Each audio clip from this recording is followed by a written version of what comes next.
স্ত্রী বশীকরণ, প্রেমিকা বশীকরণ, যে কোনো নারীকে নিজের আয়ত্তে রাখার উপায়। ২৪ ঘন্টার মধ্যে নারীকে বাধ্যগত করে নিজের আয়ত্তে রাখার উপায়, নিজের দাসী বানানোর উপায়। তো এটা নারী এবং পুরুষ উভয়ের ক্ষেত্রে কার্যকরী। আপনারা যদি আপনার স্বামীদের ক্ষেত্রেও ব্যবহার করতে চান, এটাকে ব্যবহার করতে পারবেন। তবে এই কাজটা নারীদের ক্ষেত্রে অতিরিক্ত বেশি একটু কাজ করে। এটা নারীদের ক্ষেত্রে বেশি কার্যকরী হয়। তো এই নকশাটা কিভাবে কাজ করবেন, কোন নিয়মে কাজ করবেন, এই ভিডিওতে আমি পূর্ণাঙ্গ আলোচনা করব। যারা ইউটিউবে তান্ত্রিকদের ভিডিও দেখে ধোঁকা খাইছেন, তাদের জন্য স্পেশালি এই ভিডিওটা। আমি মনে করি এই ভিডিওটা দেখলে আপনার জীবনে ধোঁকা খাবেন না, নিজের কাজ নিজে সমাধান করতে পারবেন। তো চলেন আর কথা না বাড়িয়ে এবার নিয়মে চলে যাওয়া যাক। তবে নিয়মে যাওয়ার পূর্বে আমি আপনাদেরকে বলব, তো অনেকে প্রশ্ন করেন, ভাই এটা কি আমি ব্যবহার করতে পারবো? আমি এই সমস্যায় ব্যবহার করতে পারবো, অমুক সমস্যায় ব্যবহার করতে পারবো? হ্যাঁ, আমি এখন বলি, যাদের স্ত্রী চলে গেছে, মনে করেন যে আপনার স্ত্রী বাপের বাড়ি চলে গেছে, আসতে চায় না, তাদের ক্ষেত্রে এটা ব্যবহার করতে পারেন। অথবা অন্য কোনো পরপুরুষের সাথে চলে গেছে, পরকীয়া প্রেম করে চলে গেছে, আপনার কাছে এখন আসতে চায় না, তাকে আপনি এটার মাধ্যমে ফিরে আনতে পারবেন।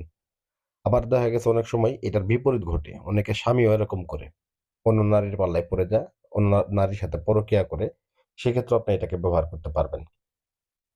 তো অনেকে আবার প্রেমিকার ক্ষেত্রে ব্যবহার করতে চায়, যে ভাই আমার প্রেমিকা মনের মানুষ, আমি তাকে পছন্দ করি, অনেকদিন থেকে বলার চেষ্টা করি কিন্তু বলতে পারতেছি না, বা বলছিলাম কিন্তু সে আমার প্রপোজটা রিফিউজ করে দিছে, সে এখন বলতো আমার সাথে সম্পর্ক করতে রাজি না।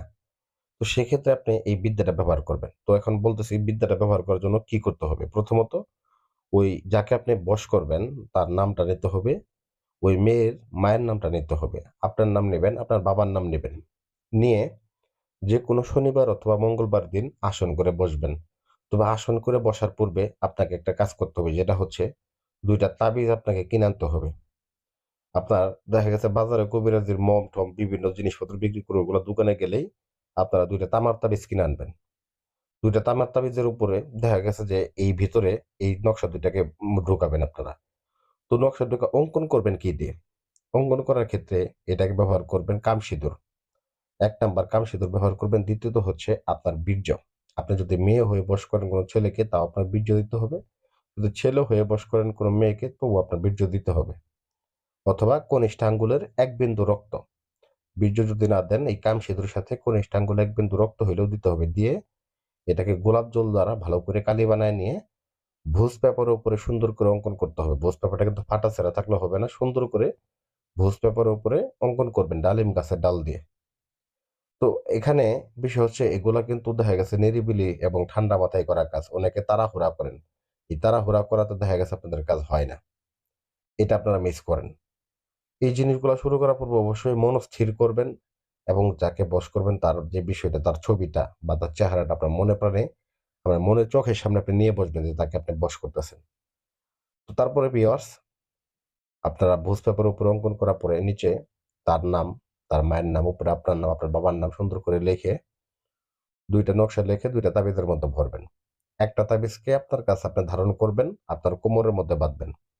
আরেকটা তাবিজকে আপনাকে একটা জায়গায় রেখে আসতে হবে। তো এই জায়গায় রেখে আসার পূর্বে আপনাকে একটা বিষয় আমি বলি।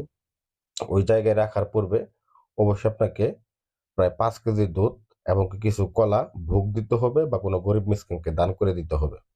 ব্যাস, এই কাজটা করবেন। করে তারপর আপনারা চলে যাবেন সরাসরি কালী মন্দিরে। মা কালীর মন্দিরে গিয়ে কালী মন্দিরে আপনারা ঠিক দরজার সামনে বাকি যে আরেকটা তাবিজ থাকবে, ওই তাবিজটাকে ওই দরজার সামনে আপনারা পুঁতে দিবেন।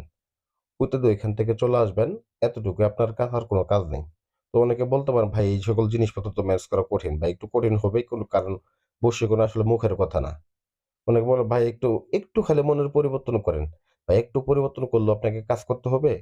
এটা এমন জিনিস না যে আমি আপনাকে বলতে দেখা গেছে যে কোনো কিছু জিনিস থলে থেকে বের করে দেখাইলাম, এমন কোনো জিনিস না। এটা আপনার কাজ, পূর্ণাঙ্গ কাজ করতে হবে। কাজ করলে আপনি ফলাফল পাবেন। আপনি কাজটা সম্পন্ন করবেন। ২৪ ঘন্টার মধ্যে ওই নারী যেখানে থাকুক, যে অবস্থায় থাকুক, আপনার জন্য পাগল কুত্তার মতো ছুটে আসবে। একদম 100 এ 100% গ্যারান্টি, পৃথিবীর যে প্রান্তে থাকুক, আপনাকে অন্ততপক্ষে, যে সে যদি ছুটে আসতে নাও পারে, তবুও আপনাকে দেখা গেছে কল দিবে।